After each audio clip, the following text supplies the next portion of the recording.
So we are ready. Good evening, everybody. My name is Denis Stolyarov. I am an associate curator here at Pushkin House. Thank you for coming, and I'm really excited about tonight's event. So last time we were happy to have Jade at Pushkin House back in May discussing her previous book, Russia's War, published also this year, just earlier this year. It went on to be nominated for the Pushkin House Book Prize 2023. And now we are here again with the new book by Jade. That's very effective. And the book is Memory Makers, and it is available. You can buy it downstairs. You can ask Jade to sign it for you. Probably she will agree. I'm really happy to welcome Vladimir Raevskiy in London and here at Pushkin House in conversation with Jade. Just to introduce the speakers, Dr Jade McGlynn is a Leverhulme early career researcher in the Department of War Studies at King's College London. She holds a Doctor of Philosophy from the University of Oxford, where she worked as a lecturer in Russian. She is a frequent contributor to international media, including the BBC, CNN, Deutsche Welle, Foreign Policy, The Times, The Telegraph, and The Spectator. And Vladimir is a journalist, presenter, TV producer, and author of documentary TV shows. In 2014-2022, Vladimir created over 250 episodes of the documentary series Raevskiy's Moscow for Moscow 24, the city's main TV channel, in which he used Moscow's historical landmarks as starting points for exploring contemporary Russian culture. After the beginning of the invasion of Ukraine in February 22, Raevskiy publicly expressed his opposition to the war, left Russia, and he is now based in London. So join me in welcoming Vladimir.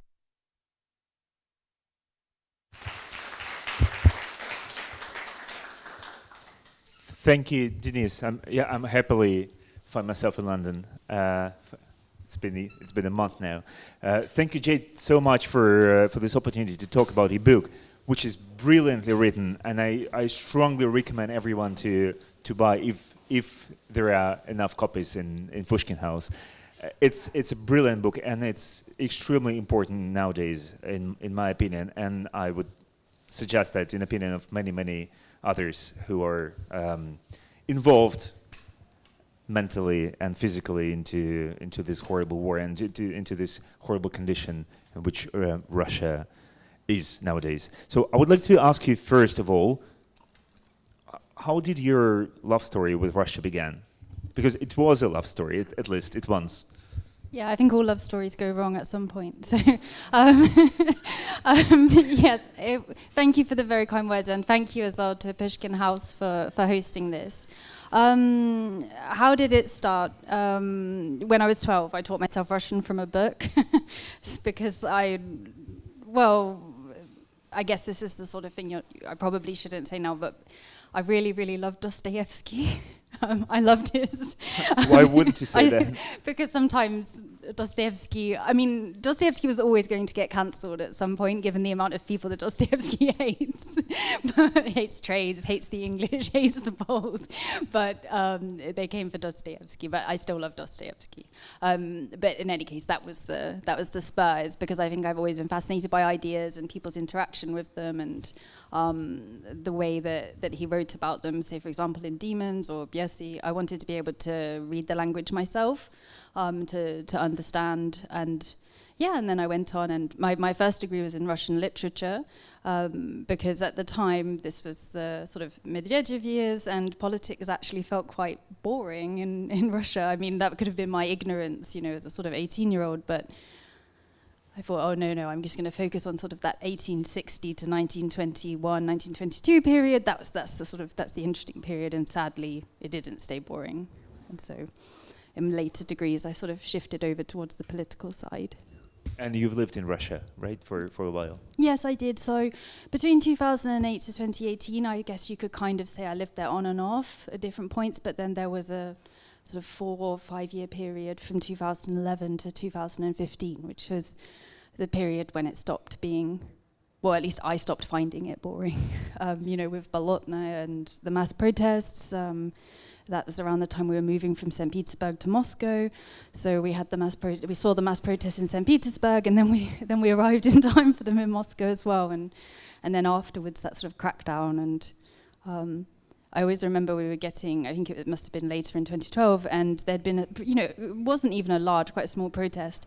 And we'd got on the metro at Lubyanka, and a person heard me and my husband speaking English, and he said, "Oh, foreigners getting on at Lubyanka, you're right." It's like, okay, this is not as funny as it would have been 2 years ago, because there were all these sort of, riot police with the batons standing, all. We also have to clarify that Lubyanka is the place where FSB headquarters, like Russian Secret Service, former KGB headquarters, is located. Yes, not a pleasant place. No. Well, so was it cool? Your stay in Russia, how was it?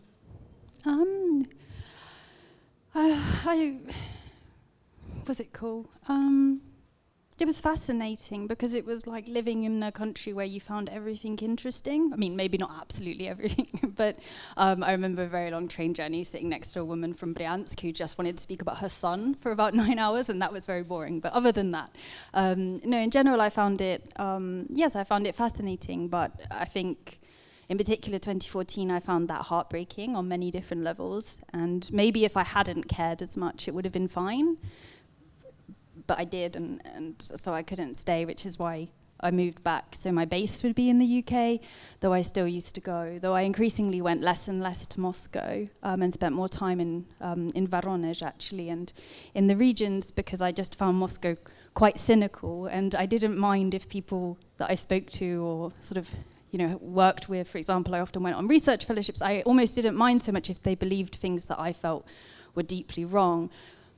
But I minded when they didn't believe them and they still said them. That I couldn't handle, so I spent increasingly less time in Moscow. When was the first time when you noticed that Russia is weaponizing itself with history, and that this is something more important than just lessons or fascination of people, something more serious, and that can get us to some more serious point? Well, of course, every country weaponizes their history. I mean, even though you had the sort of Pobyeda Biesia, the sort of mania around Victory Day celebrations, well before 2014, I think you could still talk about it in terms similar, I suppose, to what we might say is poppy mania sometimes that you get here in the UK. But from 2014 onwards, of course it was a bit more extreme, Russia's always a bit more extreme, but from 2014 onwards, and in particular from the coverage, or maybe late 2013, from the coverage of Euromaidan, Revolution of Dignity, just the constant and incessant references to Banderovci, or the reference to the wartime fascist leader, Stepan Bandera, the constant characterization of Ukrainians as World War II collaborators, and then as it moved on, sort of into, and Yanukovych fled, and then you started, you had difficulties, in the political difficulties first in the east that then Russia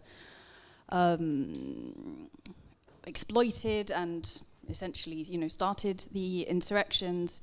You had this comparison of them as, okay, these are the good Ukrainians. These are the Ukrainians who are the heirs to the World War II heroes, and then you have these bad Ukrainians, and they are the nationalists who don't realize. And really, all of these narratives, I found it very surprising when because I obviously lived there then, I didn't come back home that often. But in 2022, when people said, what is this Nazi narrative about? Why have they just come up with that? And you're like, where have you been? I mean, they used this in 1991, Russian media and actually pro-Soviet press in Ukraine, like Sovietska Ukraina, used this to delegitimize Ukrainian independence struggles in 1991, or Ukrainian desire for independence. They used it in 2004, like the Yanukovych sort of political consultants. And then, of course, it went up several stages in terms of intensity, but they used it a lot in 2014. So it doesn't seem so mad if it's always been there and you've been hearing it quite intensively. And often it's quite subtle as well. I think that's what really drew me in, is it wasn't just, oh, Ukrainians are Nazis. In fact, it was rarely that. It was normally a story about an old woman who lived in terror of today's Banderovci, who had also killed her son, in a really brutal way. It was quite emotional, quite difficult to read just on a human level. And for me, I suppose at least I could think, well, this is probably complete nonsense. But if you didn't think that was nonsense, or you weren't sure, it would it would mark you to read some of the quite graphic descriptions. It was quite normal in 2014.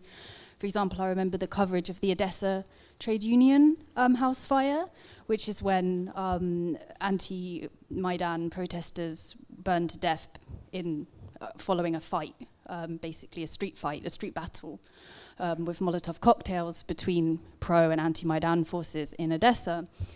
And they showed the dead bodies, just live on television. And I think if you're watching that alongside somebody saying, this is Hatyn, this is exactly like what happened in Hatyn in 1944, which is when a village was burned down, and originally people thought that during World War II, it was sort of within the Soviet history. It was said that it was the Nazis, but it came out during Perestroika that actually it was sort of not necessarily Banderovцы, but Ukrainian collaborators with the Nazis who had burned down the village. And you had all of these, and so they constantly relied on that analogy. And you had signs, for example, saying like Odessa Hatyn. That's still quite a normal way to refer to it within the sort of the mainstream Russian media, such as it is. And all of these stories from history to explain what was happening now, you could see it wouldn't end well.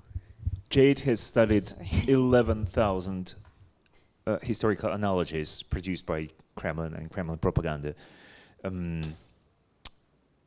Is it a Russian know-how, these analogies? I mean, to compare Odessa to Hatyn, to compare modern Ukrainian nationalists to Banderovцы and so on. Does it exist only in Russia? Is this our invention?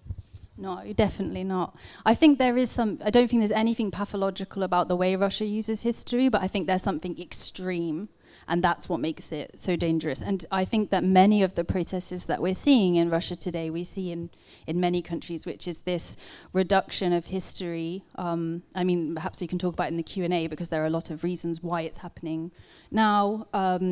But this reduction of history as a sort of cipher of who you are. For example, I suppose if I put it in a British sense, if I asked I feel like I could figure out quite a lot about a fellow Brit if I asked them what they thought of Bomber Harris, who is the man who did the sort of firebombings of the German cities. I feel like I would be able to place that person culturally in terms of their political views quite easily. Now, I could be right or wrong, but I think a few Brits would probably feel that they too could place somebody if they knew somebody's view of Bomber Harris. So it's the extent, I suppose, that history has not fully replaced ideology, but almost taken on certain aspects of ideology as a worldview. And of course, then it links into identity. And so people are very defensive of it, because if you criticize a certain view, or if you try to pick it apart, sometimes people can feel like you're trying to pick them apart, or who they are, or who their group is. Do you have an explanation why is Russia so obsessed with history, and why that worked so well? Mm-hmm. Why did it go to this extreme point? So I'd separate the questions. The first one is why every nation needs something to cohere them, and every nation uses that story of who we were, and therefore that's why we're going here or there. I think in the Russian case, obviously, after the fall of the Soviet Union, Russia was not in the same position as other countries. It couldn't externalize the Soviet fully. I mean, Yeltsin tried. It didn't work out. They couldn't really define themselves in opposition to the center, because they sort of were the center. And there's, a longer conversation to be had about Russian nationhood as opposed to Russian imperialhood, empire, and the extent to which it really has had that nation formation in the same way that perhaps other Eastern European countries have. But when you look at it, particularly when Putin comes in, and there are certain aspects of the history that are already there. He immediately returns the hymn, the Soviet anthem, obviously with new words, but still. But it's really a process that happens. But when it comes down to it, if you look at what can cohere the Russian nation, what can be a national idea, it's very hard, because there's no ideology in the traditional sense of the word. You can't use ethnicity because it's too multi-ethnic. You can't use religion. You can use it a bit, as we see, but you can't use it fully. There are 4 official religions. You can't use civic identity because obviously the political regime isn't appropriate for that, to put it mildly. And so what are you left? Yeah. So what are you left with? And history is very unifying. And so that's, I suppose, what I argue in the book is this is about a process of bringing history to life so that it can be something meaningful. And I was just reading, as one does the other day, Putin's meeting about 4 days ago, I think it was, with the Organizational Committee of Victory, which is about the celebrations each year for Victory Day, which marks the end of Victory in Europe Day. And he was speaking to a sort of a young woman, and she said something about how she was talking about her family's experience in Stalingrad, and she said, "Oh, this isn't just my history." She's obviously talking about her great-grandfather at this point. This isn't just my history. Lots of people have this history. And Putin, according to the transcript, stops her and says, "Stop, Dasha. Do you hear what you've just said? That's so important. I'm going to stop you because you said my history. You take that history as your own. That's really important. You see it as your own personal history, even though obviously it's not. She didn't, defend Stalingrad, right? It was her great-grandfather." And I thought that was so interesting because it summarized in just a short interaction how, you have all of the veterans essentially dying off. There are very few people left, right, that fought in World War II. And you almost have this, it's like raiderstvo, like a raiding of like an asset seizing and then stripping a bit of that memory, which is so sacred and which I think, I know we discussed a bit whether or not Russia is right about some things. I do think that Russia is right to feel a grievance that the Soviet input into, decisive input into World War II is not better valued. But they sort of, the Kremlin are not the ones to make that argument given how they use that memory. That's also a brilliant example of this Putin's planning that he's got mastered since last years. Recently he was talking to some people from the War Museum and he was asking them, do you know how many Jews have died during the Holocaust in Ukraine? And they said, like, some? I'll tell you, he said, there were a million of Jews. That's way more than really died during the Holocaust in Ukraine. And do you know, he asked the director of the museum, who killed them? He said, no, SS. And he said, no. They were Banderovцы. And then he started his song again. And then they get into an argument. It's funny because I was reading it as well, because it was also quite recent, and they get into, he sort of starts telling him off because then Shkolnik, who's the head of the Victory Museum, says, "Oh, well, we did an exhibition about that actually." And he's like, "Oh, this," and it was about, it's like like ordinary fascism was the name of the exhibition, and then he cuts him off, cuts off the director, and he says, "This isn't about the special military operation. It's got nothing to do with it. We're talking about what happened in World War II." But yeah. Have you seen the video? No.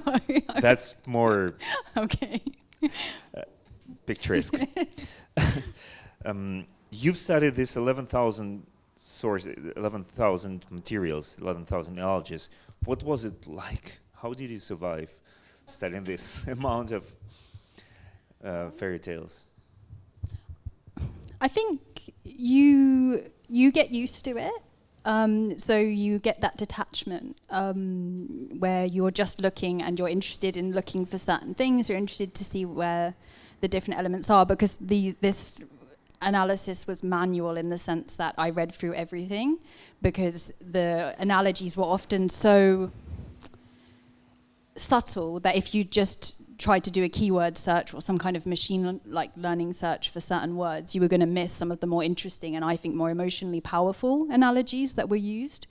So actually, I think I would make a really good employee if I ever lose any kind of sense of morality. I would make a really good employee of Russian state media because I could write this stuff in my sleep. What was the crazy? You would be a celebrity on RT if you were there. What was the craziest thing you've read or you've watched? The craziest myth? Well, the craziest myth.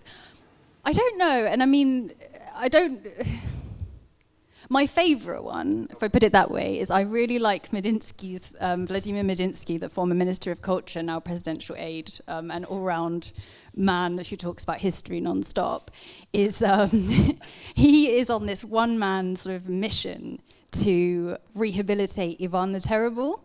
And so, and it's always amusing when he adds more to this, because it always ends up as some form of, Ivan didn't kill his son. In fact, he didn't kill very many people. And the 3,000 people that he did personally have executed, he cried and he prayed about them every night. And anyway, what about Cromwell? And that's normally the end. But yeah.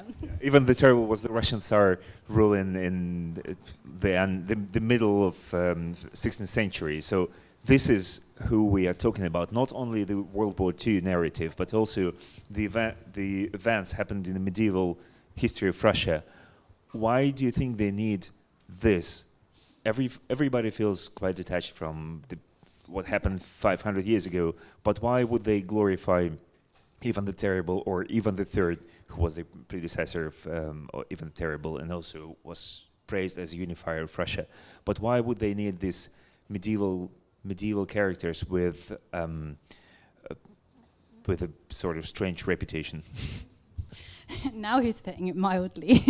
But yeah, well, I think Ivan III is a bit different because he's this, I mean, I think in both cases you have an element of this, which is, of course, you know, if you think back to the coronation, let's say, of Ivan IV, Ivan the Terrible, you know, there's this incorporation of lots of Byzantine elements, and then you have Ivan III sort of saying, well, I have the right to take Novgorod because, you know, I am an heir, you know, of the Rurikhovich dynasty, and therefore I am the heir to Kievan Rus. So there's some actual kind of origin story elements to it.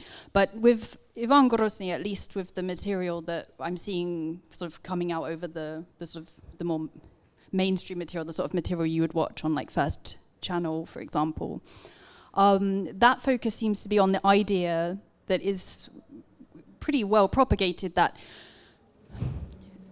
the West is trying to destroy Russia's historical memory. The West is trying to blacken Russia's history. It's trying to make Russians feel ashamed of being Russian. And so you have these shows or these book series like Medinsky's Myths About Russia, which go through and they'll say, okay, episode 4 about Russian drunkenness. Actually, Russians, you know, don't drink. They don't drink very much. And the English drink loads of gin. And, you know, what about that? Or about Russian cruelty. And there you'll have something similar about Ivan the Terrible.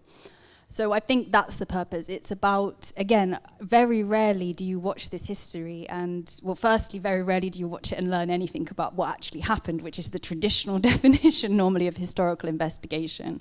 But secondly, it's not talking to that. It's not trying to tell people about history. It's trying to tell people about now, and it's using history as a story, almost as a sort of a morality play. And I don't think I mean, it doesn't matter to Medinsky quite openly whether or not it's true or false, and I don't think it matters to a lot of people whether it's true or false. And again, I don't think that that's something specific to Russia. I think a lot about, we had this, a film, I've forgotten its name because we have quite a few films about World War II, we being Britain, World War II and Churchill, but he went on the tube in the film and sort of spoke to ordinary people to get their advice on what he should do. And it was obviously complete nonsense. I mean, you don't have to be a specialist of Churchill to realize that that's funny in how unlikely that is that would happen. But I remember having a conversation with somebody afterwards because they said, oh, that, you know, and they were really upset that I was saying, well, that's just total nonsense that he would have done that. And I was thinking about it because it reminded me of so many conversations. And really what they were upset about was that I was focusing in on that, because to them what was more important was that sense that, you know what, Churchill did represent the British people and we did something really good, and, you know, because whatever in their interpretation of World War II, you know, we stood alone, all of these, again, you know, myths, but there's normally something to them, or there's a reason why somebody wants to believe them. And so for me to sit there being all pernickety, they felt like I was missing a much bigger and more significant picture. And I think that's what these programs, this media, have been so good at doing, is they've been really good at making history not just a security issue, but also something personal that people accept as their own. And they've often hidden, the state, particularly after 2016, often hid its involvement in patriotic initiatives. So people thought that these were grassroots, or it did takeovers of them. People thought these were grassroots organizations or initiatives. People would say to me, I remember in my field work, oh, but these are ours. I don't like it when the government, uses history in that way. I don't like it when they use World War II and they make it all political, but this is ours. And I mean, it wasn't my job to tell it to them anyway, but I also don't think I would have had the heart to say, no, this was set up, by by a state organization. This isn't yours. But that's where I think it became more popular, is because people saw it as their own, and it's much harder to reject what's your own. But still, in spite of this Ivan the Terrible, the third thing, would you agree that World War II is the general narrative, the boldest line? Yeah. You mentioned that you participated in Victory Day celebrations in Russia, putting on the St. George ribbon, which became a sort of symbol of commemoration, first of commemoration of the victims of the World War II, but now it's sort of symbol of what? Of Russian world, of and I think Russian domination. And specifically against Ukraine. Yeah, specifically during the war. But why did you participate in these celebrations, and what kind of emotions did you get? So obviously I didn't participate in it after 2014, just to clarify, though I think it's fair to criticize me for participating in it until then. I suppose I just saw it as a way to mark the sacrifice of Soviet soldiers. I guess I didn't really know the history of the ribbon that well. I didn't understand that it was something that came out of really, in its current usage. Obviously the St. George's ribbon has existed for a long time, but its current usage comes from a 2004 sort of publicity stunt. So I wore it, I suppose, out of respect, just as a mark. And how did I feel? I mean, I found it slightly unnerving, actually, if I'm honest, generally, Victory Day celebrations, because they really did feel already by 2012, 2013, like celebrations. You had people in the little hats, the pilots' hats. You had sort of dancing, and then people selling sort of all sorts of tat. So it felt very different to Remembrance Day. And I guess those were probably signs that it wasn't going to end beautifully.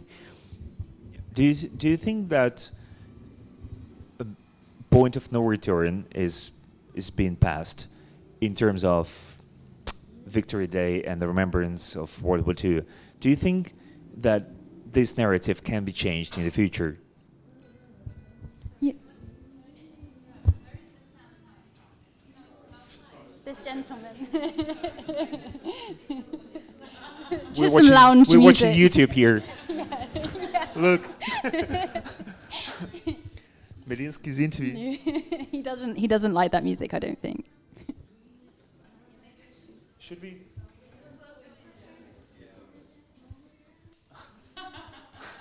Somebody should do the dirty job. Oh.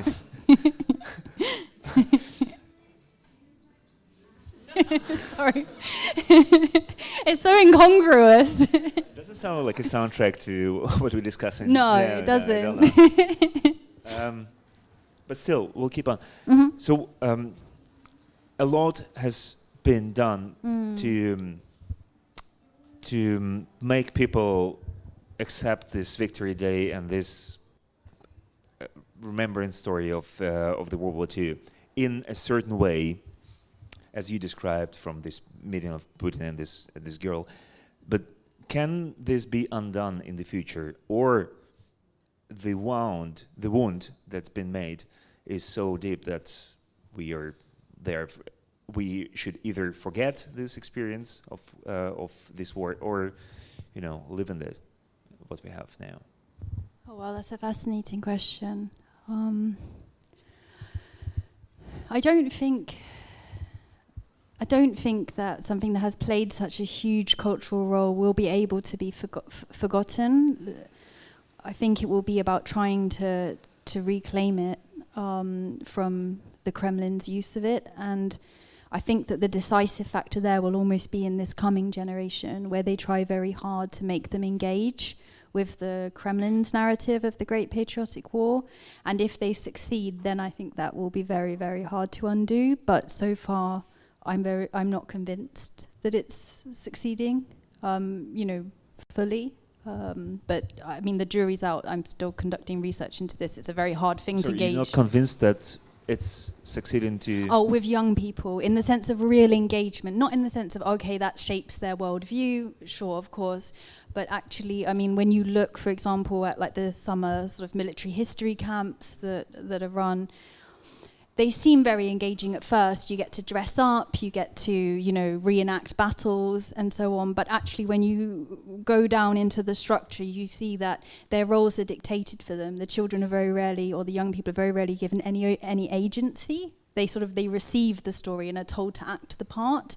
And I think that will cause problems, because the children as well, they can just go online, they can watch your YouTube documentaries, but they can watch, there's lots of like history TikTok channels that are perfectly normal about, why there were no jeans in the Soviet Union. So as well, they're not just getting those narratives, even if maybe they do find it fun to dress up and reenact, battles around Leningrad or, Nevsky Platzdorm or wherever.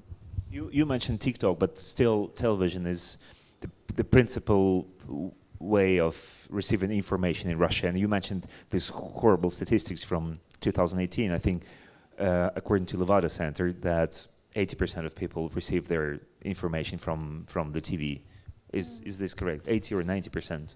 I can't remember if I'm the top of my head, but it was very high, because I remember rechecking it 3 times, thinking, oh, this can't be true. A friend of mine suggests that season control for Russian television channels for a week will be able to change the country. Do you agree?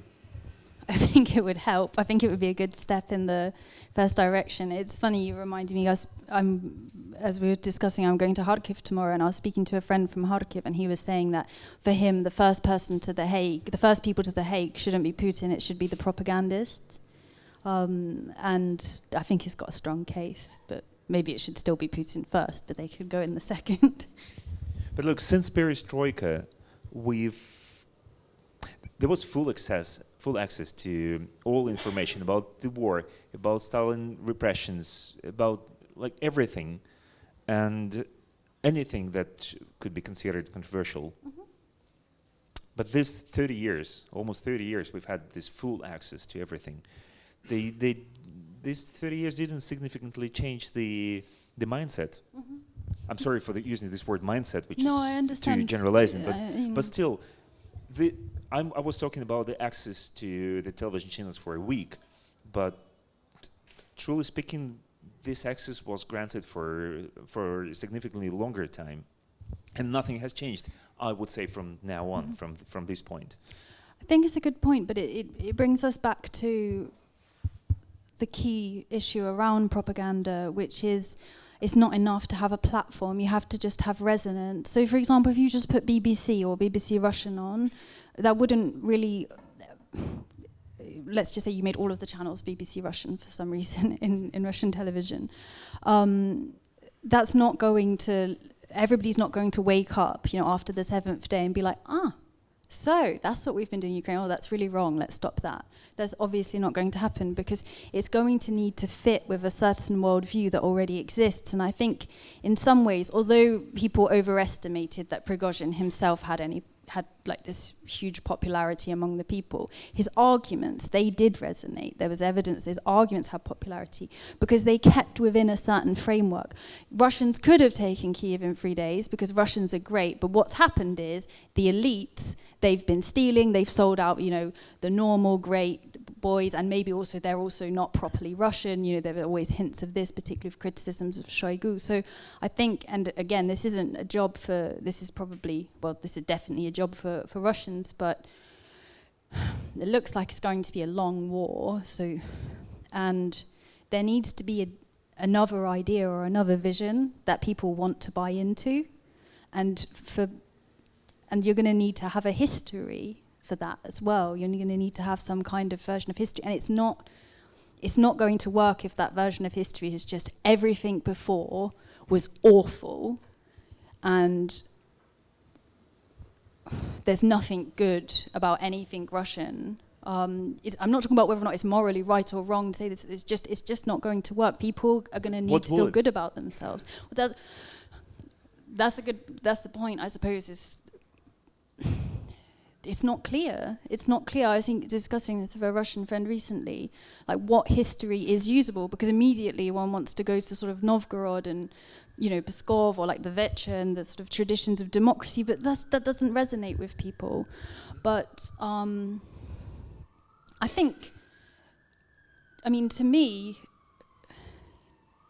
the obvious story, but again, I don't know how to make this into something that could be a national identity, but would be to focus on the need to have sort of a strong society, because when the state is strong, that's when, you know, the Russian people are really at risk, and to try to somehow turn that narrative on its head and to make it about we the people, not he the ruler.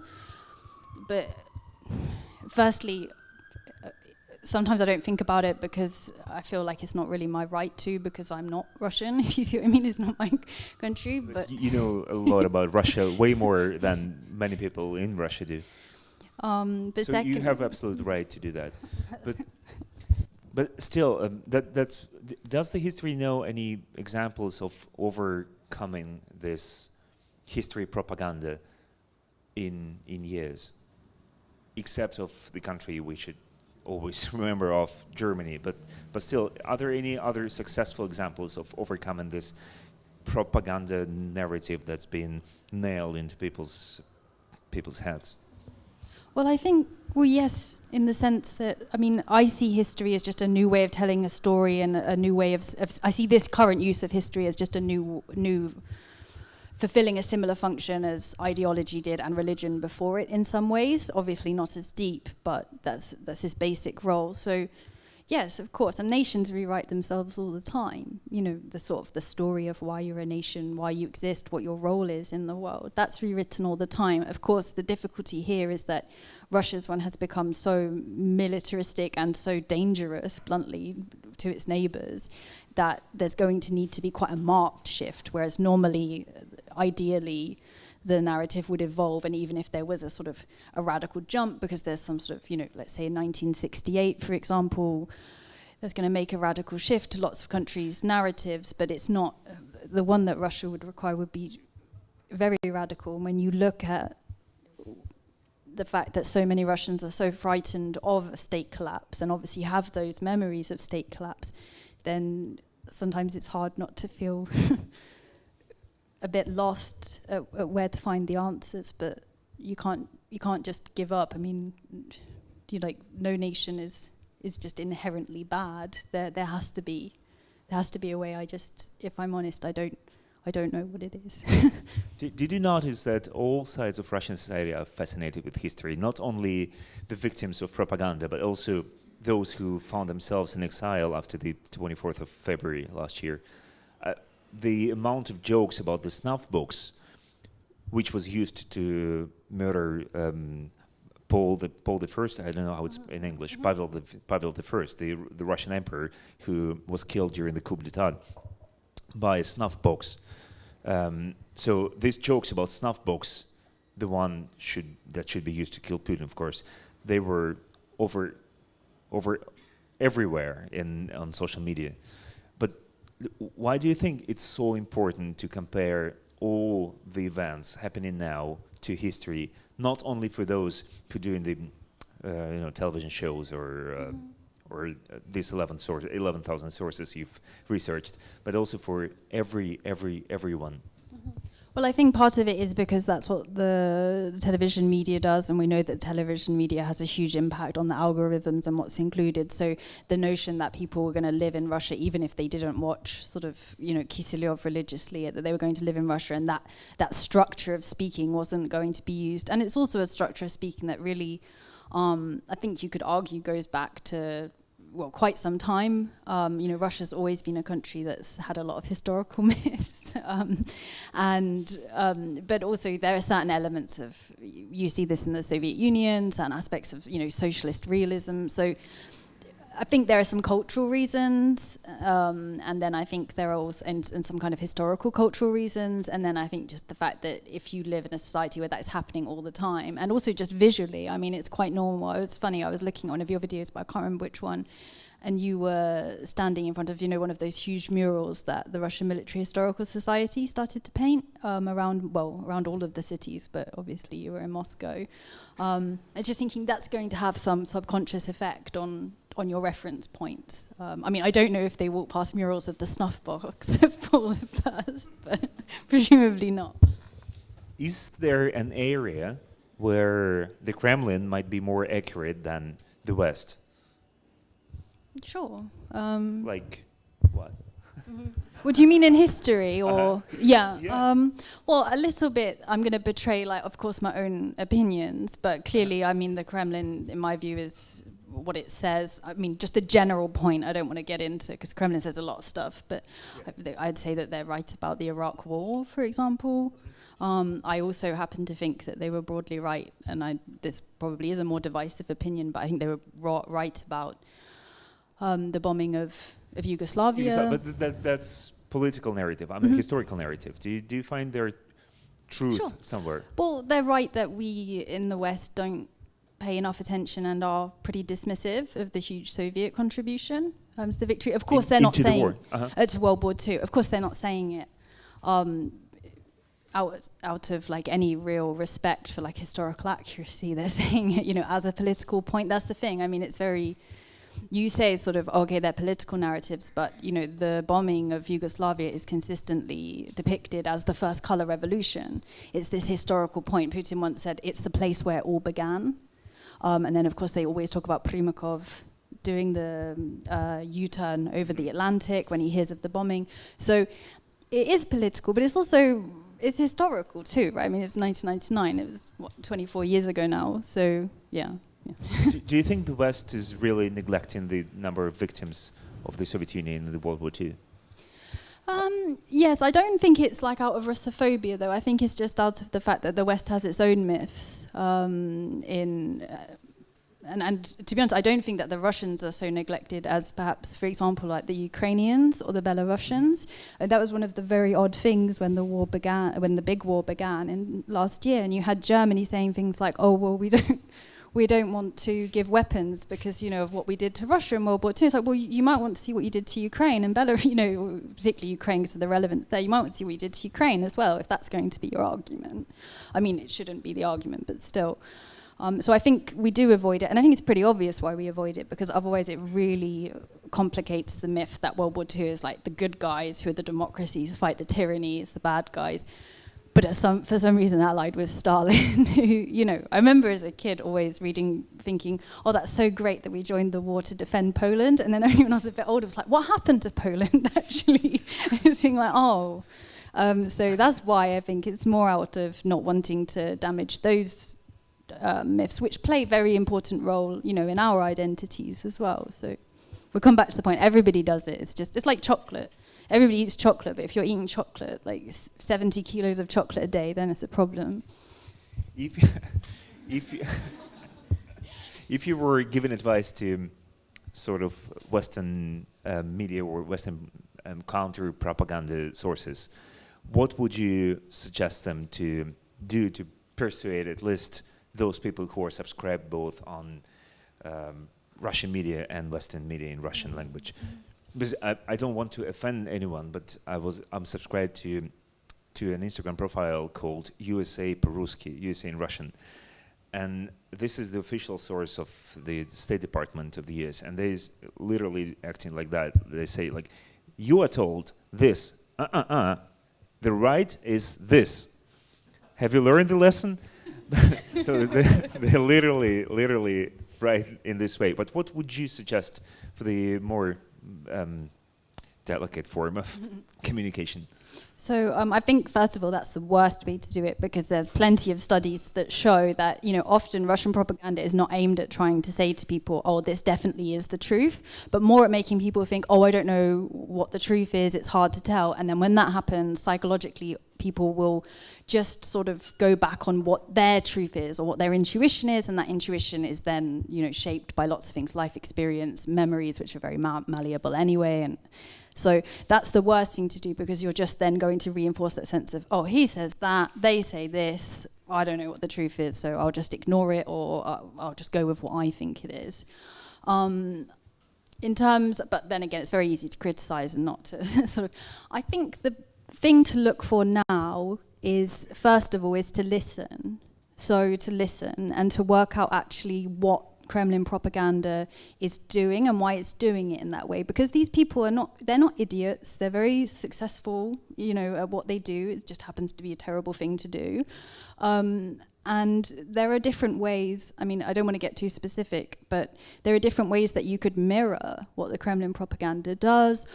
Or everybody thinks, oh, we need to find the weak spot. No, you need to find the strong spot and then think to what extent you could move, you could use that, I suppose, for good, and you have to then fill in what you think good is. But I think there are different ways. So, for example, you could take, it's quite common to hear the narrative, you know, like, oh, Russians are, you know, we're very generous souls, you know, we always trying to help other people. Could you use that to then raise resentment towards the government at the fact that Russia is cancelling debts in Africa, or that, you know, but at home the health system doesn't work, or, you know, that Russia is spending money on, a reminder, this is targeted at a Russian audience, that Russia is spending money on the reconstruction, as they would call it, of the areas of Ukraine that they have destroyed. But why are they spending that money there when, you know, the schools in Belgorod region don't function or don't have running water? So I think it's about finding those narratives that clearly resonate and then seeing how you could use them, rather than saying, oh, this is wrong, because firstly, it's just not that interesting to be told you're wrong, and secondly, particularly in the Russia's case, in that information environment, it will not work. It will make things worse. What in Russian history can replace the narrative of the World War II to rebuild the national pride, or whatever you call it? I'm so sorry if this is such a bad answer, but I really have no idea. I don't know if anything could. It's such as its presence, and it's almost its afterlife under Brezhnev, and then now under Putin as well, that I don't know. And I think that comes back to our question about, can you salvage it? Because I feel like you sort of have to. It plays such an epic cultural role, you know, in terms of films, in terms of series as well. But then how do you salvage it from its misuse? You used a brilliant term called nostalgic modernization. Did you invent it? Was it yours? No. Nostalgic anticipation is my term. Nostalgic modernization is Ilya Kalinin's term. Would you explain both of these terms in order we could use them in the future and look smart? So I'll start with my own, because it's easier for me to explain, and then I'll make a hash of Ilya Kalinin's term.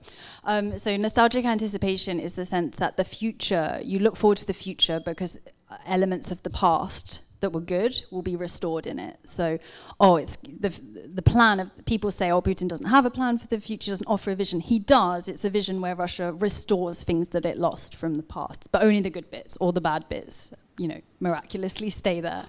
Brezhnev with sausages. Yeah, exactly. Brezhnev with all the genes you could want. Dream Brezhnev. And then nostalgic modernization is this, I mean, it's actually pretty similar, but it's that sense that you are making life better for people, but you are doing it in a way that is consistently harking back to and apparently inspired by, you know, all of the good things about the past. So they're pretty similar terms. It's just one is focused on now and the other is focused on the future. Why do you think this narrative about Brezhnev we mentioned, and the shortage of meat and absence of genes, why does it work? Because a lot of people have lived in Brezhnev times. I didn't, but like one generation back, and you have all these wonderful memories from 5 hours standing in a queue. Why does it work for people and doesn't ring the bell in their memory, in their nostalgic memory, in a bad way? Well, I think, first of all, that's often how nostalgia works. And again, here we're not talking about, nobody's really suggesting that it gets brought back, the whole thing, just the good bits. And people, a lot of the people who are nostalgic about it, they were young then, right? And everybody remembers when they were young in quite a nice That's just as simple as that. No, I do think that's a factor, though, is that was just also the period when people were young. And then I think there are other different aspects, and it can depend on the person. For example, you know, a lot of people did still feel some meaning or some buy-in to the Soviet system, even if they knew a lot of the talk was, you know, or the slogans were nonsense. They still felt that sense of community. You know, there are a lot of rituals and practices associated with the Soviet Union. And it's completely normal that people might feel that sense of loss when those just disappear. And perhaps that also contributes to the strength of the nostalgia, the fact that it's just gone. That doesn't exist now, that life world of the Soviet, I think, as Karl Schlogel puts it.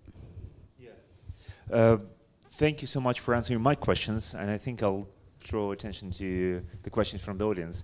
This gentleman was the first to raise a hand, in black hoodie.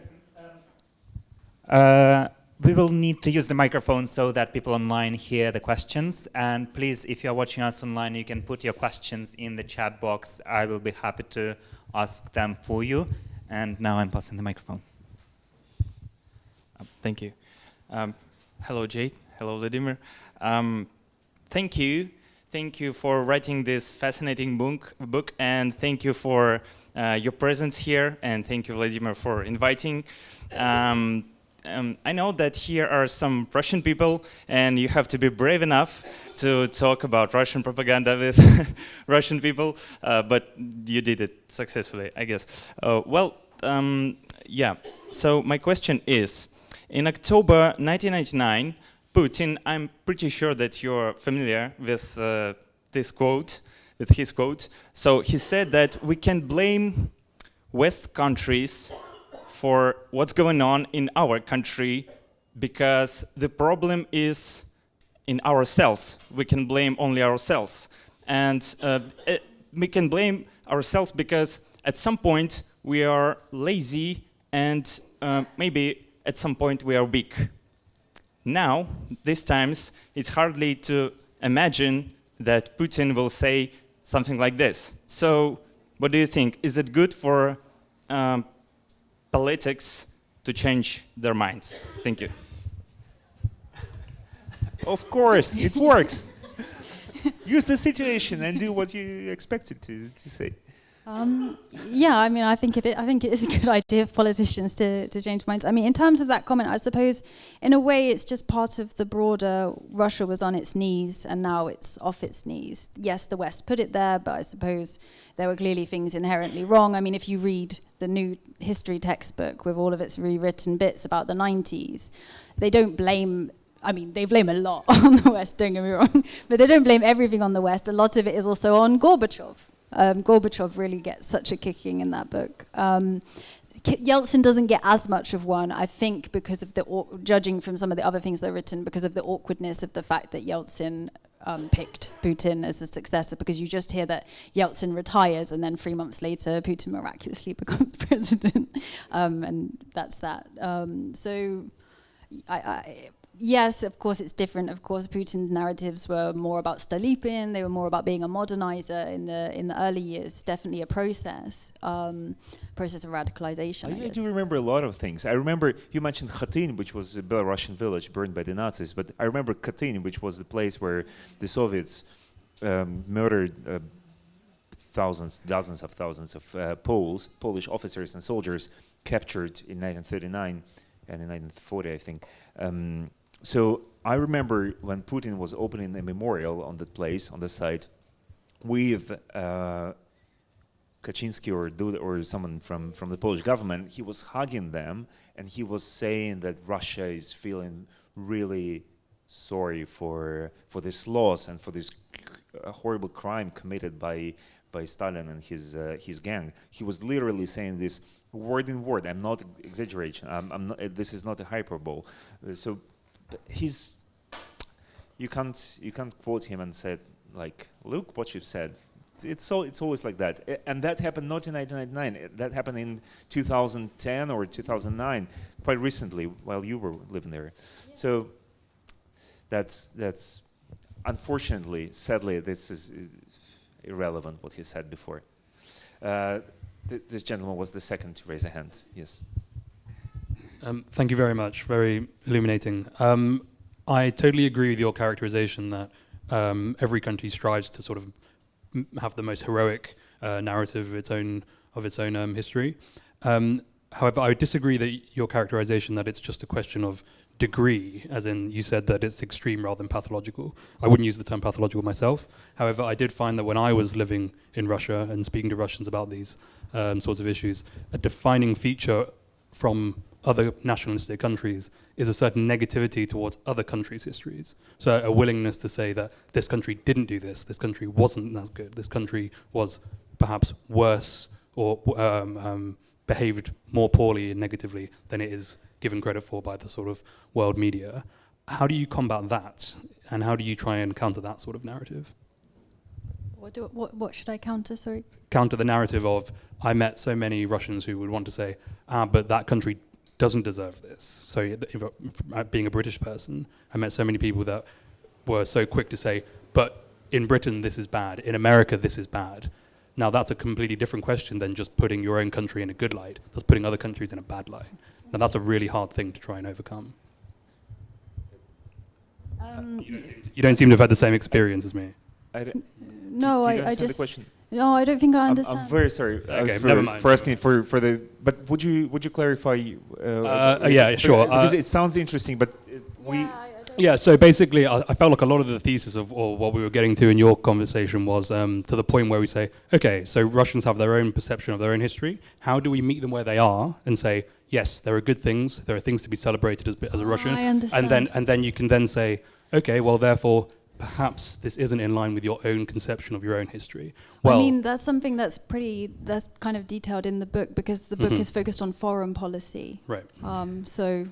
I mean, the book doesn't aim to give solutions to things. I don't have solutions to all of these things. I don't know if these solutions exist. But yeah, I agree with you that the outwards glance, most of the book is really about the denigration of the US, UK, Ukrainian, of course, history, rather than actually about Russian history itself. And you get the detail much more in the negative criticisms of other countries' histories than you do in the kind of deep celebrations of Russian history. I guess because if you went into too much detail, questions are going to start getting asked about, okay, but why were the Nazis outside Moscow? What happened in 1941? Like Voronezh. There was another hand there. Yes, this gentleman, I think in the third row, was the first. Thank you. You've mentioned, can you hear me? Yes? Yeah. You've mentioned Ivan the Terrible, and that the history around him is changing. First, it was not us. It was Medinsky. Now there's a narrative that Peter the Great is also being attacked on Russian state media, and that effectively everything that he's brought is starting to be questioned. Why do you think that is happening? And is there any part in history, in Russian history, that you think is safe from Russian propaganda? Thank you. It depends what you mean by safe. Lots of periods are safe because they just ignore them, because they, and for example, obviously, the Mongol period, the period of Mongol occupation is pretty much just even the 17th century is in darkness. Yeah. And that's kind of standard, I suppose, for any country. But I don't know if they're necessarily safe. They're just not usable. So it's more interesting. I guess I find it more interesting to think about what is usable and why. What are they using it for? So if it's Peter the Great, is that why are they using him? Okay, well, they're using him because, of course, again, we go back to this conquering lands, returning lands that are building Russian. The navy, building the navy, promotionists and so on, the industry. But it's probably not because he was a westernizer, if you see what I mean. So I think as well we need to look at how they're using or celebrating him, because it might not necessarily be in line with our own vision of who Peter the Great was or why we remember Peter the Great. Have you read what Patriarch said about Peter the Great recently?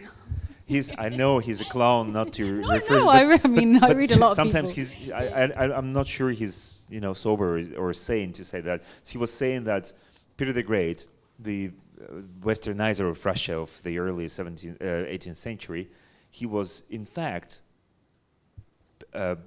putting this window to Europe. In fact, he was resisting the westernization, and in fact, but that was his inner purpose, to resist the westernization and resist the Western ideas, like, I don't know, homosexualism or whatever. Yeah. The main Western value, homosexualism. and that was not like some speaker from Tsargrad TV. That was someone significant.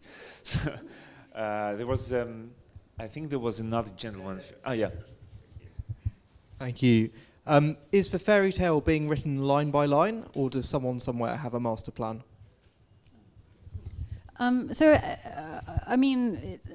Obviously there's a new textbook. There are unified textbooks being written. There are like government-organized NGOs like the Russian Military Historical Society. I mean, it really starts or launches in 2012, which was the year of history, and you have a lot of these initiatives brought back from the past, or different organizations. And now, just very well, this year is the year of the teacher and the mentor. In Russia, it's not very catchy. And you see a lot of these organizations that are originally set up, like the sort of military patriotic clubs, military history clubs, that often have this historical angle.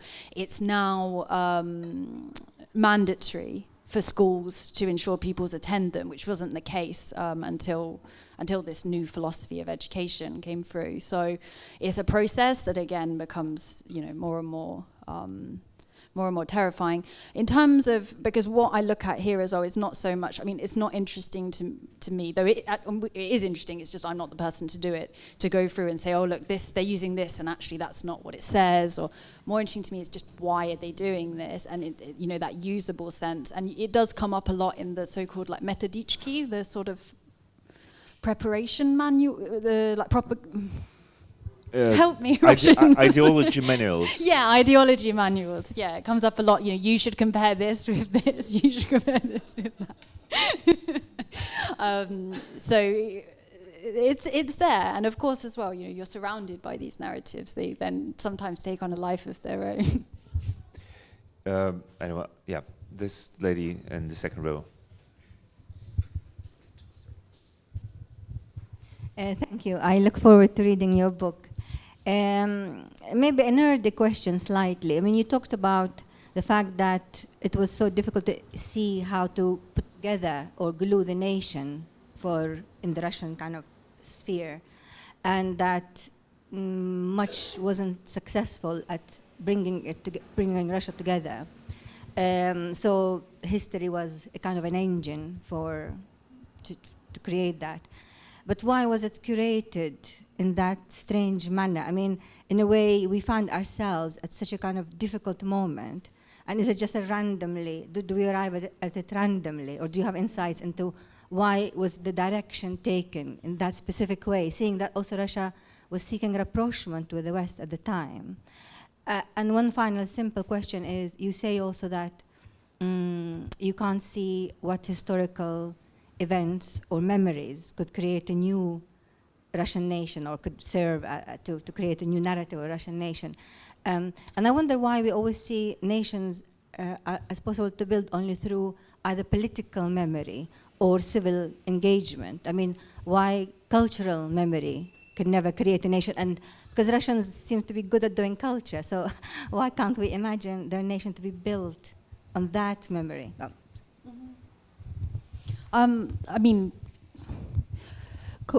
Cultural memory, you mean like memory of culture, essentially to use the arts to bring people together. Yeah, I think that could be, I'm sure, a very bonding experience. I have to admit, I'm not, and again, this is not an area that I could speak with much authority on. I would wonder to the extent to which that could be extended to incorporate enough people, but I think it could definitely be an important aspect of it, and indeed is, and always has been. To come back to the other question, no, it isn't something that's arrived at randomly. I mean, for a start, you can also just, if we go back to 2007 and the Munich speech, which I guess we can say is a sort of like a turning point. It's around that time as well that you start to see a lot of the initiatives that come to fruition, some of them in 2012, some in 2016, some in 2018, so much later on, but a lot of them are founded in 2007 and 2008. In particular, for example, Историческая память, so like historical memory, which is a project run by United Russia, and it's about kind of federalizing, making sure that everybody has almost like a unified memory of World War II. So, you know, you go to Kalmykia, for example, and you impose like this set narrative on them, and you don't care about the fact that, you know, there's a castle cart in the middle of Elista, the capital of Kalmykia, that people were deported on. You just sell them the narrative, and of course it works with varying levels of success. But yes, this is I mean, I don't want to make it sound like it's some devious plan. I don't think that, you know, but it was probably something that just came together because it worked, and then clearly did become more, the decision-making process clearly did become more systematic, because otherwise it's quite confusing to understand why they would be set up. And it's funny because we see something similar on the eve of the war. So in December 2021, we see a lot of new military patriotic initiatives. So Movement of the First, Движение Первых, Orliata, also Voin, which is this new military sporting organization that's responsible for like whole regions, patriotic education of children, like Khabarovsk, it's responsible for everyone there. They're all formed sort of around, like just on the eve, they're all established, and then 5 months later, oh look what we, you know, what we could really do with is, you know, a patriotic organization to get our kids ready to, you know, fight it. And well, oh, here's 7 that I prepared earlier. So. This gentleman in the first row. Sorry. I'm sorry. Sorry for I did not. Ladies first. No, I was thinking when you were talking about myths and what people believe, and people really believing 80% of the population uses the television for their news and for their understanding of the news. And I think it's probably true in America as well, you know, and it depends on what you watch. If you want to watch Fox, if you're conservative, you watch Fox. If you're not, you watch something else. And so it's always reinforced. But I was wondering also about myths. We have the myth of Putin being a strong man and being, you know, very virile. And then after the Wagner troops were marching to Moscow, we have, at least I heard one report on CNN, only one, I think, that he was trying to leave the country, flying, you know, to his private yacht. But I only heard that once, and I was wondering if that was a myth or, you know, what. It's hard to believe, you know, it's hard to know what to believe anymore. What's true, you know, on one station may not be true. Have you heard that as well, that he was trying to escape the country? You probably both have your finger or your pulse. You don't know, you don't care. Look. As long as it's not coming here. But what was that whole charade? I don't know. At first he was going to embrace the Wagner factions, and then, you know, obviously later he, you know, killed the leader. What was that circus about? What was that? So many like media columns could have been saved with just like, what the hell was that circus about? I mean, I don't know. I in the sense that it's, yeah, I'm so sorry. I'm really not sure how to answer it. I guess, I mean, if I go to the specific question that you asked, which is about did Putin try to flee? I don't know. That's not the sort of information I have access to, Vladimir, you know. But I think the broader question of, okay, who to trust, I mean, what would that information give us if we knew it? Okay, it would show us that Putin's a coward, but we can see Putin's a coward in many ways. Suggest what he would do if he really, you know, he was really understand. Yeah, I see. Yeah. No, it's an interesting question. I just don't have an answer to it. Like all the interesting questions. Considering how deeply myths about the Great Patriotic War resonate in Russia, what's I suppose, the role for academic historians in reinterpreting or reinterpreting Russian history, perhaps in the same way that British archivists reinterpreted the fire bombings of following World War II after the archives were opened, when memory was understood in a different context, I suppose.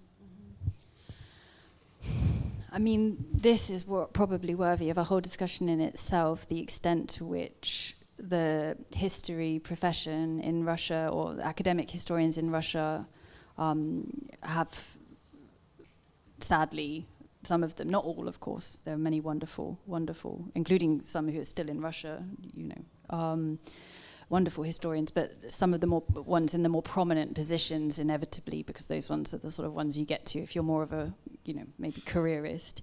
They have played a pretty important role in legitimizing some of these historical discussions, and I think that's where it's going to be really hard, especially because history in itself can often be quite slippery. I mean, revision is not bad. Revision is what happens to history all the time. What we're talking about, often what we call historical revisionism, is historical negationism. It's basically denying certain bits that you don't like.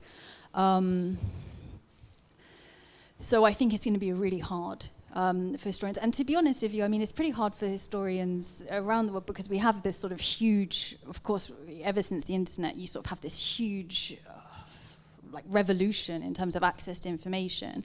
And you see it all the time, you know, and in some ways it's excellent, because it means that you don't just have like discussions of history, knowledge of history. It's not just something that, you know, belongs to some elite, you know, or people who have access to this or that. But in another way, it's also pretty bad, because you get to a point of, okay, I see you did your PhD on that. However, I'm going to tell you that actually, no, this is what happened, you know, like in 17th century, like France or wherever. And I don't think that as a society we've really found, and I think it's a question that goes beyond history, but I think that that's, again, another painful question, Russia, because a number of the more prominent academics have been active in legitimizing the sort of the way that history is used. May I ask you also a question? I'm sorry for taking this microphone and having the rule. I was going to ask you, I know this is not your field of knowledge, but I've recently traveled to Hungary, and I've seen these mugs everywhere, and on these mugs was the territory of Hungary before the Trianon Treaty, Hungary was reduced. dissected. Yeah. So, and they still keep this memory of this old glory of 100 years passed. I think it was in 1919, so more than 100 years. So that means that the country can coexist with this historical myth about the old glory, and like keep on. I know modern Hungary has a lot of political problems nowadays, but it's not about that. It's about that Putin's regime can collapse, but we can carry on with living along with all the myths and all the nails in the heads. Yeah, I think that in principle you could, provided that it became much less powerful. You know, like the Trianon myth, maybe it appeals to people, and again, it's not my expertise, but I would hypothesize maybe it appeals to people in Hungary, but it's not really a core function of their life. They don't need it to feel good about themselves. That's not the story that they need, you know. And so then it comes back to that point of, how do you write this different story for the Russian nation? And bluntly, it's going to be pretty, well, it depends obviously it depends on a lot of things, but it's going to be a very difficult story to write. I think that's the only thing we can say. Yeah. Yes, this gentleman in the second row. Thank you very much. I had a question about cynicism, and to what extent you see cynicism acting as a counterforce against these very top-down, often very simplistic historical narratives. And I think about that particularly in the context of what might spark a sort of cynicism amongst the Russian population towards these narratives. If one thinks about the late Soviet period, it wasn't that people necessarily disbelieved historical narratives relating to the Great Patriotic War, but there was a cynicism about the system, which then became corrosive and ultimately perhaps contributed to the collapse of the Soviet Union.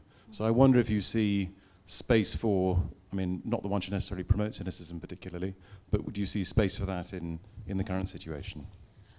That's a really good question. I think that there already is an awful lot of cynicism. I mean, when I was doing interviews with the Russian Military Historical Society in Moscow, I was shocked. They all knew exactly what they were doing. I mean, they understood, they explained it to me beautifully on many occasions. And they weren't the only ones. Whereas when you went to the regions, then there were people who, they believed in it, but to be honest, they weren't top down. I mean, a lot of the times I was talking to people who had set up their own organizations, and then what had happened is the state had come along and offered them some funding. Lovely, who doesn't like some funding? And then over time, the funding had been developed in a certain direction, and then you start applying for that, and then more and more and more, and then in the end you have to sign up to having this manual, or having this inspection, or having this person. So again, it's this process, but often in the end people still see it as their own, and I think that's where the difficulty comes, because everything can appear very top down, but I'm not sure that it's necessarily experienced as top down once you get into the, once you get, and I don't, this isn't sort of, oh, careful what I say. Once you get out of Moscow and Petersburg, I'm not sure that people are as aware of it. But when you were talking to these people from the Russian Military History Society, you noticed that they are perfectly aware of the truth. Yeah. And they were just like... I mean, some of them are in the West now. They've managed to sort of change their minds in 2022, even though they contributed very significantly to exactly what we've been discussing today. What would you say about Mr. Medinsky? Is he also sort of a fairy tale writer, or? I think Medinsky is a PR man. I think he writes historical PR for Russia. And he also perfectly understands what he's doing, what he is doing. Well, I think he did at the start. I think after a while, when it's very difficult to have that kind of separation of oneself and what one's doing. So normally people will try to justify what they are doing, or they'll try to, so I don't think it's that you can say, oh, he knows or he doesn't know. I don't think it's so black and white.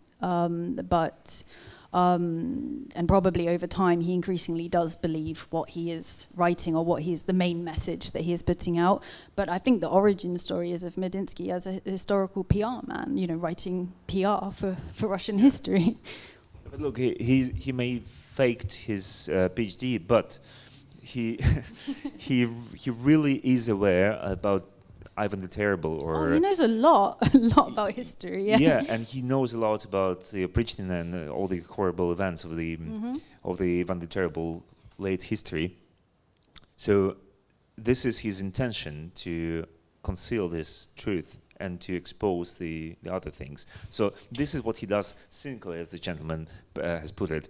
So this is his straightforward intention, to tell lies, not truth. Or...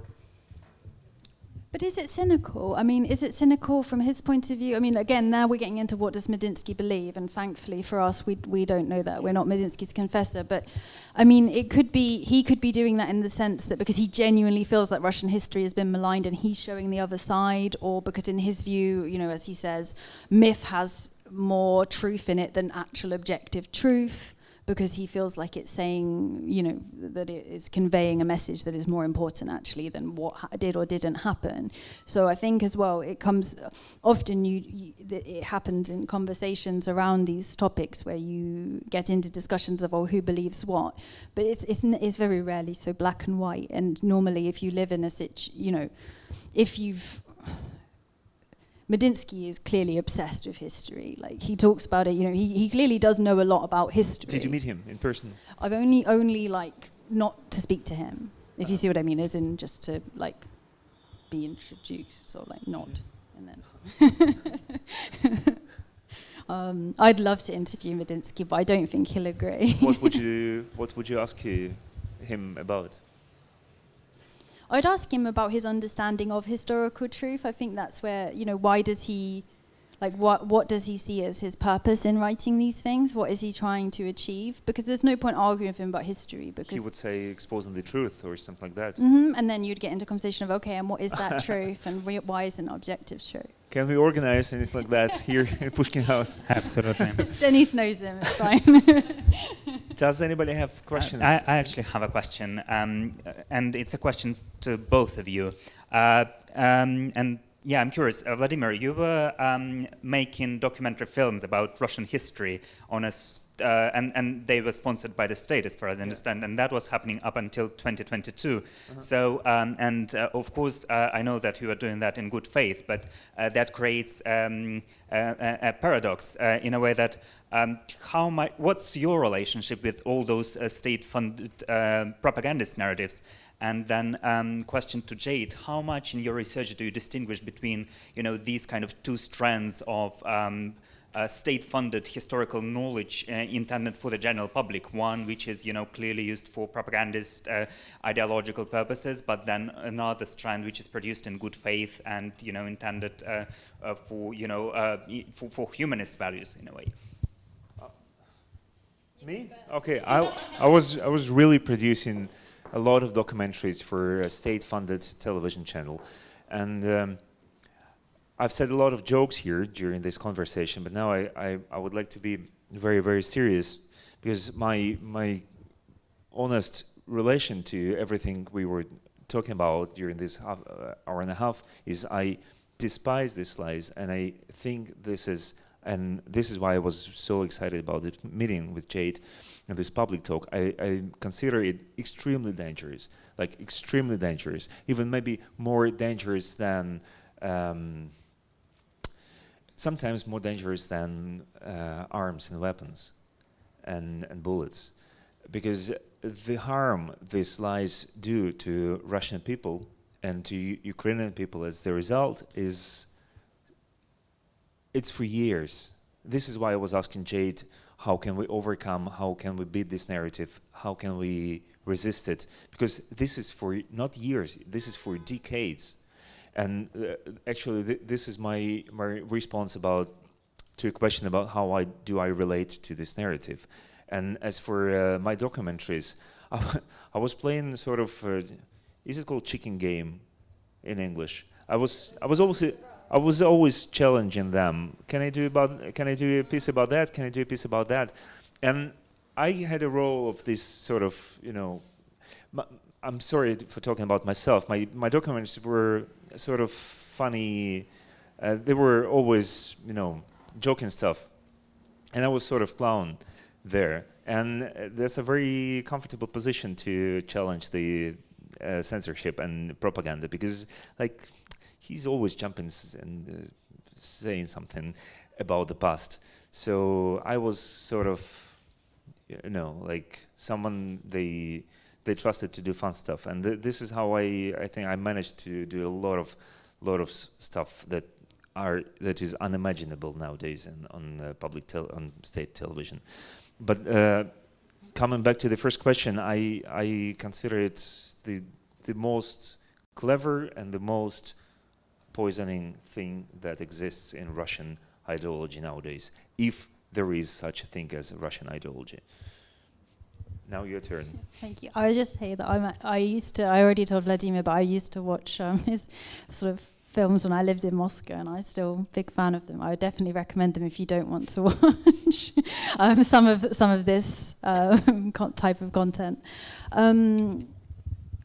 So I distinguish quite a lot, because one of them is essentially political and one of them is apolitical often. I mean, that's a bit of a generalization, but often the motives of the people who set these sort of initiatives up, let's say in 2013 or 2009, different times, they are genuinely to commemorate the dead, or to commemorate, often, it's kind of linked to their own sort of grandparent, or they're just sometimes a version of a youth club that's based on a Soviet club that they went to, and so they just kind of borrow the template or the technique. But there's no, they don't sit there and sort of think, right, I'm gonna set up this club in the middle of like, I don't know, like Pienza, and I'm gonna indoctrinate the kids so that they're ready should Russia ever go to war. There's clearly no sort of thinking like that. It's not about that. And then what you see is sort of, well, from longer, but I think 2012 is kind of that pivotal point. You see this constant coming together of the two, but mainly because the Russian state is trying to take over the other path, and now they've sort of linked together. And I think you have there's currently 30. I was reading that there's 30,000 patriotic organizations that are now included within the state's patriotic education program. So that's a vast number. This lady in the second row was also raising a hand. Thank you, Jade. Vladimir, so my question about the visual side about rewriting history. So if we look at the, like current Z symbol of the special military operation, which is, well, you don't need to be actually even scientists in the visual art to see the resembles, with like half of the swastika or like reshaped swastika, which is quite obvious. The same as like the some of the modern music video, let me put it this way, which was compared again with some people with a clear correlation to some SS visual art, let's say, or even going deeper, some of the modern again visual symbols which are clearly resembled back to the Russian-Japanese war on the beginning of 20th century, which is like being compared almost like they're almost identical. So my question is, do you think that it's happening subconsciously, just history repeating itself, or they, again, maybe partly back to the gentleman question, or they're making this deliberately? I mean, my understanding with the Z is obviously it was something that was just needed to differentiate, because clearly Ukrainians and Russians had a lot of similar technology, and then actually it ended up being quite helpful that it was so empty as a signifier, because you could fill it with different things that you wanted to see in it. And I mean, to me, this is probably really weird, but I actually don't, I clearly if you point it out, and obviously other people have pointed it out too, I can see how it looks like half of a swastika, but that's not really what I saw, first of all. And now, so often I see it, coloured in as a St. George's ribbon. So I wonder if that would be how Russians, like, who were kind of either not as politicised, maybe, or not as, I don't know, maybe not as into visual art, or lots of different things. And I don't know the answer to that question. Like, genuinely, I wonder. I'm now feeling bad. Maybe it's just me who doesn't see the half swastika. But so I don't think that answers your question. And in a way, I'm not sure that there can be an answer to it, because it's quite a wide-ranging one in terms of, to what extent is it a conscious choice that they are harking back to, let's say, the symbolism or symbols from the Russo-Japanese War? To what extent is it just it's there in the cultural memory? And yeah, I think it is a fascinating question, but it's probably a PhD thesis.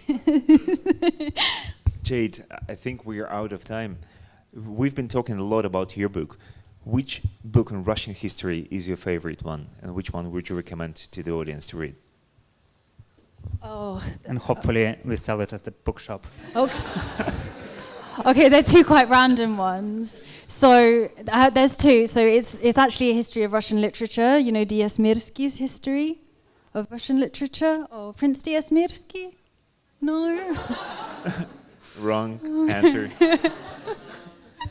Okay. And the second? Oh, it's a history of the Russian language by Comrie and Stone. The Ministry of Russian Language? No, their history of the Russian language. It's really fascinating. Up to the revolution, it looks at how the Russian language changed.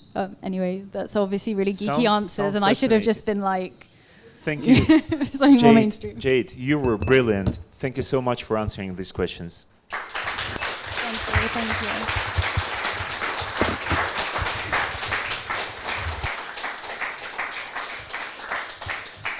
Thank you all for being here with us. Thank you, Vladimir. Thank you, Jade.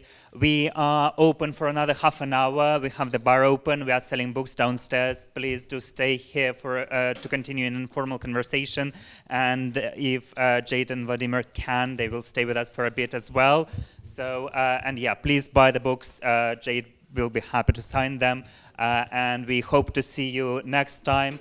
Next month, we are opening an exhibition of Ukrainian artist Mykola Rydny, and it's in a way a continuation of this conversation on history, on the role of historic narratives, and the artist is reflecting on the historical figure of Hetman Ivan Mazeppa and his representation in the poems by Alexander Pushkin and Lord Byron, and then it's visiting by contemporary spoken word performers.